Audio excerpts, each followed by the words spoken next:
नमस्कार, आप देख रहे हैं क्लीन न्यूज यूपी। आपके साथ मैं हूं राशि।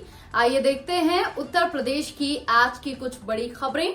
उत्तर प्रदेश की तमाम खबरों की अपडेट्स के लिए इस वीडियो को अंत तक जरूर देखें। यूपी कैबिनेट का बड़ा फैसला, यूपी में बढ़े 3 नए पुलिस कमिश्नरेट। उत्तर प्रदेश में कानून व्यवस्था की स्थिति में सुधार के लिए योगी सरकार काम कर रही है। अपराध पर लगाम लगाने के लिए योगी सरकार की ओर से कई अहम निर्णय पिछले दिनों लिए गए हैं। इसी क्रम में अब 3 नए कमिश्नरेट सिस्टम को लागू करने पर मंजूरी दे दी गई है। योगी सरकार की ओर से गाजियाबाद में नया कमिश्नरेट सिस्टम लागू करने का निर्णय लिया गया है। इसके अलावा प्रयागराज और आगरा में भी कमिश्नरेट सिस्टम लागू होगा। यूपी में निकाय चुनाव से पहले खुलेगा विकास का पिटारा। उत्तर प्रदेश की योगी सरकार निकाय चुनाव से पहले विकास कार्यों की योजनाओं का पिटारा खोलने जा रही है। योगी सरकार अपने दूसरे कार्यकाल का पहला अनुपूरक बजट 5 दिसंबर को पेश करेगी। विधानसभा का सत्र भी इसी दिन शुरू होगा। पहले दिन पूरक बजट पेश किया जाएगा। अगले दिन यानी 6 दिसंबर को अनुपूरक बजट को पारित किया जाएगा। इसके साथ ही 2 दिन के विधानसभा सत्र का समापन हो जाएगा। माना जा रहा है कि पूरक बजट में निकाय चुनाव की झलक देखने को मिलेगी। 15,000 डग्गामार बसें अब अनुबंधित होकर चलेंगी। डग्गामार बसों पर लगाम लगाने के लिए उत्तर प्रदेश राज्य परिवहन निगम इन्हें अनुबंधित करने जा रहा है। निगम ने इसके लिए अपनी अनुबंध नीति में बदलाव किया है। इसके तहत रोडवेज की बसें गांव-गांव तक पहुंचेंगी। रोडवेज अधिकारियों की माने तो प्रदेश में 3,500 से ज्यादा निजी बसें डग्गामारी कर रही हैं, जबकि विभाग की कुल 15,000 बसों को अनुबंध पर रखेगा। नई अनुबंध नीति में इसके लिए प्रस्ताव तैयार कर काम शुरू कर दिया गया है। यूपी नगर निकाय चुनाव के लिए बूथ स्तर पर तैयारी में जुटी कांग्रेस। उत्तर प्रदेश में जल्द ही निकाय चुनाव को लेकर अधिसूचना जारी की जानी है। सभी राजनीतिक दल इसको लेकर तैयारियों में जुटे हैं। भाजपा और सपा का मुख्य फोकस फिलहाल 3 सीटों के उपचुनाव पर है, लेकिन कांग्रेस पूरी तरह से निकाय चुनाव पर ध्यान केंद्रित करके तैयारियों में जुटी है। प्रदेश अध्यक्ष बृजलाल खाबरी के साथ ही सभी 6 क्षेत्रीय अध्यक्ष को भी जिले घूम रहे हैं। असल में कांग्रेस की वर्तमान में जो स्थिति है उसमें ये चुनाव संजीवनी देने का काम कर रहे हैं। सीएम योगी करेंगे 15 जेट्टियों का शिलान्यास व उद्घाटन। उत्तर प्रदेश के जिले वाराणसी में आज कुल 15 फ्लोटिंग जेट्टी उद्घाटन का कार्यक्रम है। इसमें 7 का उद्घाटन है, 8 का शिलान्यास होना है। राष्ट्रीय राजमार्ग की तरह जलमार्ग से भी व्यापार और आवागमन के लिए वाराणसी से हल्दिया तक टर्मिनल बनाया जा रहा है। वाराणसी से हल्दिया तक जलमार्ग को जोड़ने के लिए गंगा में कुल 60 सामुदायिक फ्लोटिंग जेट्टियां बनाई जा रही हैं। भारतीय अंतर्देशीय जलमार्ग प्राधिकरण के द्वारा शुक्रवार को रविदास घाट पर कार्यक्रम का आयोजन किया गया है।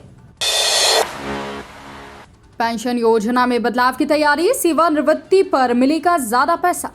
सरकार जल्द ही कर्मचारी भविष्य निधि संगठन की पेंशन योजना की वेतन सीमा बढ़ा सकती है। इससे कर्मचारियों और कंपनी के अनिवार्य योगदान में वृद्धि होगी। साथ ही कर्मचारियों को सेवानिवृत्ति पर मिलने वाले फंड के लिए ज्यादा बजट में मदद मिलेगी।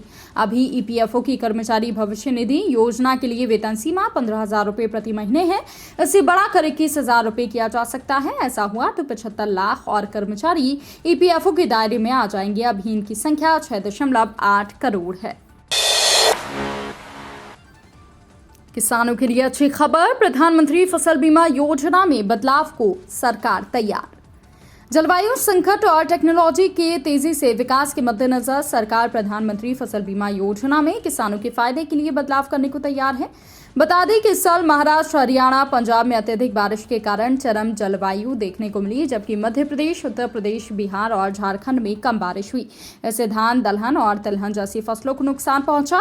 कृषि व किसान कल्याण मंत्रालय के सचिव मनोज आहूजा ने कहा कि खेती आपदाओं से सीधे तौर पर प्रभावित होती है, इसलिए देश के कमजोर किसानों को प्रकृति की मार से बचाना महत्वपूर्ण और बेहद जरूरी है।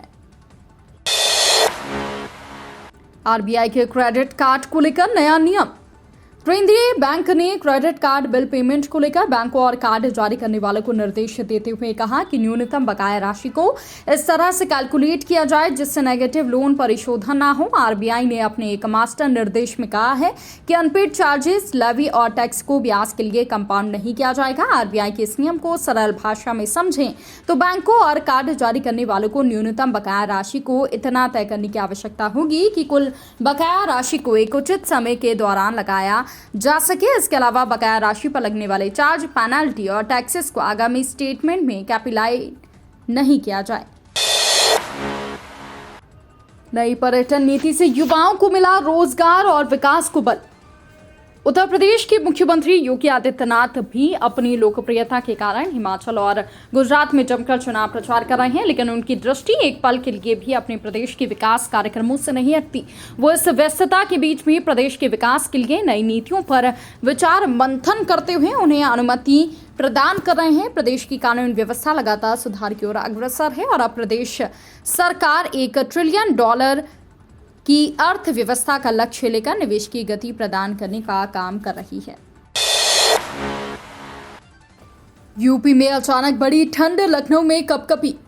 उत्तर प्रदेश के मौसम में बड़ा बदलाव देखने को मिल रहा है। आज की सुबह लोगों को काफी ठंडे मौसम का सामना करना पड़ा। पहाड़ों पर बर्फबारी का असर मैदानी इलाकों में देखने को मिला है। सुबह से राजधानी लखनऊ समेत आसपास के इलाकों में मौसम में बदलाव दिखा और सुबह 7 बजे के बाद धूप निकली तो कुछ राहत मिली। आपको बता दें कि इससे पहले ठंडी हवाओं के कारण कपकपी जैसी स्थिति पहली बार उत्तर प्रदेश में महसूस की गई। वहीं राजधानी लखनऊ में बादलों का प्रभाव दिखने की संभावना मौसम विभाग ने जताई है। उत्तर प्रदेश की खबरों में फिलहाल इतना ही। उत्तर प्रदेश की अन्य खबरों की अपडेट्स के लिए आप जुड़े रहिए क्लीन न्यूज के साथ। नमस्कार।